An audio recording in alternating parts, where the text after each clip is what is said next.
प्रिय विद्यार्थियों, हिंदी की ई लर्निंग कक्षा में आप सभी का स्वागत है। आज हम आधुनिक भारतीय भाषाओं के उद्भव एवं विकास के बारे में चर्चा करेंगे। भारत में प्रमुख रूप से दो भाषा परिवारों की भाषाएं बोली जाती हैं। नंबर 1, आर्य भाषा परिवार। आर्य भाषा परिवार की भाषाएं उत्तर भारत में बोली जाती हैं। दक्षिण भारत में द्रविड़ भाषा परिवार की भाषाएं बोली जाती हैं। उत्तर भारत की आर्य भाषाओं में संस्कृत सबसे प्राचीन भाषा है। आर्य भाषाओं को 3 कालखंडों में बांटा गया है। प्राचीन भारतीय आर्य भाषा काल, इसका समय है 1500 ईसा पूर्व से 500 ईसा पूर्व, यानी ईसा मसीह के जन्म से पहले का समय। दूसरा है मध्य भारतीय आर्य भाषा काल, जो 500 ईसा पूर्व से 1000 ईस्वी तक का है। आधुनिक भारतीय आर्य भाषा काल 1000 ईस्वी से अब तक का। तो इस प्रकार से हम उत्तर भारत में रहते हैं और उत्तर भारत की जो आर्य भाषाएं हैं उनको 3 भागों में बांटा हुआ है।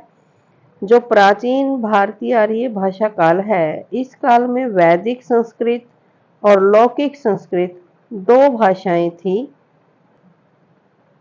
वेद संस्कृत की प्राचीनतम ग्रंथ हैं और ये वैदिक संस्कृत में हैं। रामायण और महाभारत आदि लौकिक संस्कृत में लिखे गए हैं। इस काल की भाषा योगात्मक थी। शब्दों में धातु रूप सुरक्षित थे। दूसरा काल मध्य भारतीय आर्य भाषा काल। इस काल में 3 भाषाएं विकसित हुई: पाली, प्राकृत और अपभ्रंश।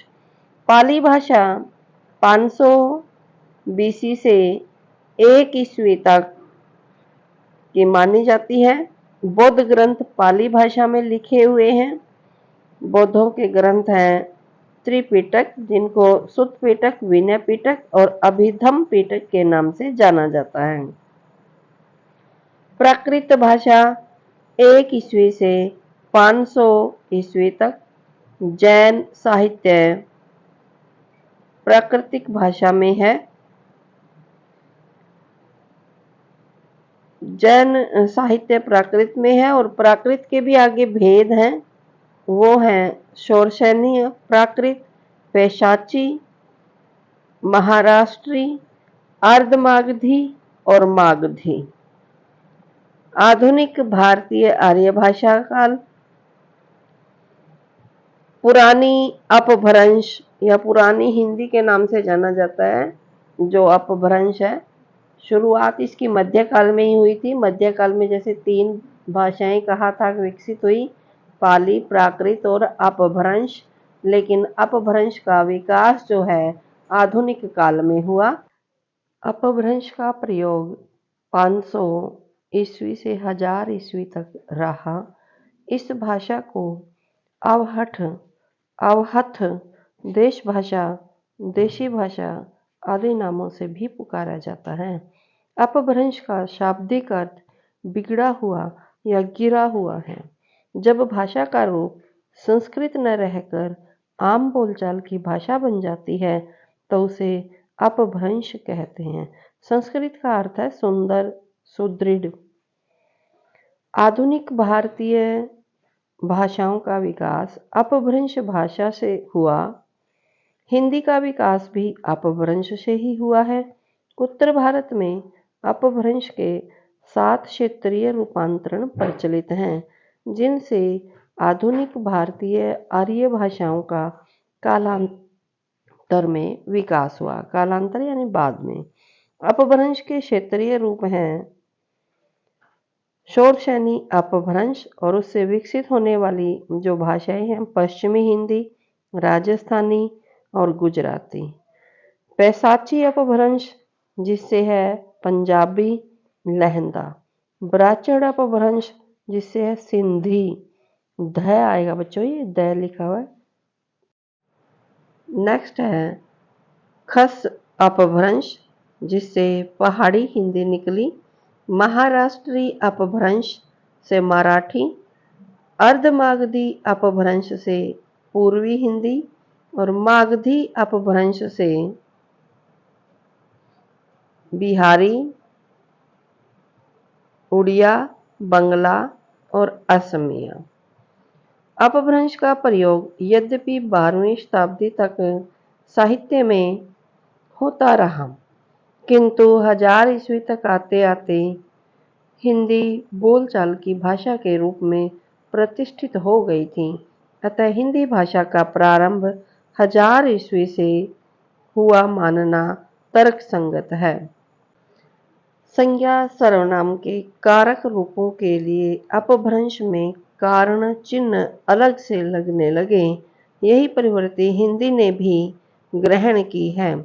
हिंदी भारत के बहुसंख्यक लोगों की भाषा है तथा उत्तर भारत के 10 राज्यों में बोली व समझी जाती है। हिमाचल प्रदेश, वो 10 राज्य हैं, हिमाचल प्रदेश, हरियाणा, दिल्ली, उत्तरांचल, उत्तर प्रदेश, राजस्थान, मध्य प्रदेश, छत्तीसगढ़, बिहार, झारखंड।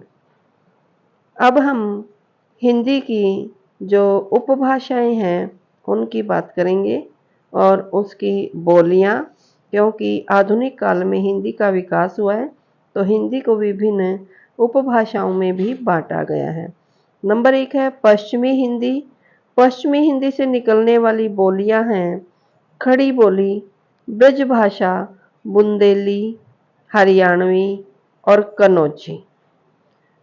पूर्वी हिंदी, इससे निकलने वाली भाषाएं हैं, बोलियां हैं अवधी, बघेली और छत्तीसगढ़ी। राजस्थानी हिंदी से है मारवाड़ी, जयपुरी, मेवाती और मालवी। पहाड़ी हिंदी से है गढ़वाली, कुमाऊनी और नेपाली। बिहारी हिंदी से है मैथिली, मगही और भोजपुरी। बोलियों के क्षेत्र जो पश्चिमी हिंदी की खड़ी बोली है वह है देहरादून, सहारनपुर, मुजफ्फरनगर, मेरठ, बिजनौर, रामपुर, मुरादाबाद आदि क्षेत्रों में बोली जाती हैं। पश्चिमी हिंदी की ही दूसरी बोली ब्रजभाषा आगरा, मथुरा, अलीगढ़, मैनपुरी, एटा, हाथरस, बदायूं, बरेली, धौलपुर और गुड़गांव में बोली जाती हैं। हरियाणवी जो उसी की उपबोली है, हरियाणा और दिल्ली का देहाती क्षेत्र इसमें आता है। बुंदेली, बुंदेली में जो क्षेत्र आते हैं वो है झांसी, जालौन, हमीरपुर, ओरछा, सागर, नरसिंहपुर, सिवनी और होशंगाबाद। उसके बाद है कन्नौजी, यह इटावा, फर्रुखाबाद, शाहजहांपुर, हरदोई और पीलीभीत आदि क्षेत्रों में बोली जाती है। फिर जो पूर्वी हिंदी थी उपभाषा, उसकी बोली है अवधी, जो कि भारत के विभिन्न क्षेत्रों में से कानपुर, लखनऊ, रायबरेली, सीतापुर, सुल्तानपुर, फैजाबाद, बाराबंकी, उन्नाव, गोंडा, प्रतापगढ़, सुल्तानपुर आदि क्षेत्रों में बोली जाती हैं। पूर्वी हिंदी की दूसरी बोली बघेली, जो शहडोल, सतना, मेहर, नागौर, रीवा, जबलपुर, मंडला, बालाघाट आदि क्षेत्रों में बोली जाती है। इसके बाद छत्तीसगढ़ी, बिलासपुर, दुर्ग, रायपुर, रायगढ़, नंदगांव, कांकर, महासमुंद, सरगुना और कोरबा। ये सरगुना न होकर सरगुजा है बच्चों। मारवाड़ी, जोधपुर, जैसलमेर, बीकानेर, शेखावटी, अजमेर, किशनगढ़ और मेवाड़ के क्षेत्रों में बोली जाती हैं। मालवी, इंदौर, उज्जैन, झालावाड़, कोटा, प्रतापगढ़, देवास और भोपाल में बोली जाती हैं। जयपुरी राजस्थान की भाषाएं वो कर रहे हैं। गुंडाणी जयपुर के आसपास का क्षेत्र, अजमेर आदि में बोली जाती हैं। मेवाती मेवात जिला व राजस्थान के क्षेत्र में बोली जाती हैं। गढ़वाली बद्रीनाथ, टिहरी गढ़वाल और पौड़ी गढ़वाल में बोली जाती। गढ़वाली के अन्य क्षेत्र हैं उत्तरकाशी, चमेली, रुद्रप्रयाग, देहरादून, हरिद्वार, अल्मोड़ा जिला, ऊधम सिंह नगर आदि में बोली जाती हैं। कुमाऊनी, अल्मोड़ा, रानीखेत, चंपावत, नैनीताल, पिथौरागढ़ और बागेश्वर जिला यहाँ बोली जाती हैं। बच्चों, ये एक ही क्षेत्र का नाम एक से अधिक बोलियों में भी आ रहा है। इसका अर्थ है उस क्षेत्र के पूर्व, पश्चिम, उत्तर, दक्षिण 4 भागों में से किसी एक भाग में वह भाषा विशेष बोली जाती रही है। नेपाली शिमला, मंडी, चंबा, जौनसार और सिरमौर में बोली जाती हैं। मगही हजारीबाग, गया, पटना, राजगीर, नालंदा, भागलपुर, शाहजहानाबाद और अरवर, नवादा, शेखपुरा, सहारनपुर, लखीसराय, जमुई, मुंगेर, औरंगाबाद में बोली जाती हैं। मैथिली मुजफ्फरपुर, मुंगेर, उत्तरी भागलपुर, पूर्वी चंपारण, पूर्णिया, दरभंगा, नेपाल के जो पार्ट वहाँ से लगते हैं, रोहतांग, मोहतरी यहाँ बोली जाती हैं। भोजपुरी सारण, शाहबाद, रांची, जसपुर, चंपारण, पालमू, गाजीपुर, बलिया, जोधपुर, मिर्जापुर, वाराणसी, गोरखपुर आदि क्षेत्रों में बोली जाती हैं। जो हम हिंदी की उपभाषाएं कर रहे थे, पश्चिमी हिंदी, पूर्वी हिंदी और राजस्थानी आदि, उनकी टोटल मिलाकर के उन पांचों की उपबोलियां 18 हैं बच्चों। इन 18 उपबोलियों क्षेत्रों के बारे में हमने पढ़ा। इस वीडियो के अंतर्गत आपका पहली यूनिट, जिसमें आधुनिक भारतीय भाषाओं का उद्भव और विकास, उनमें फिर खड़ी बोली का, हिंदी भाषा का, तो ये सब कवर हो गया है। आप इससे पहली यूनिट पूरी कर सकते हैं।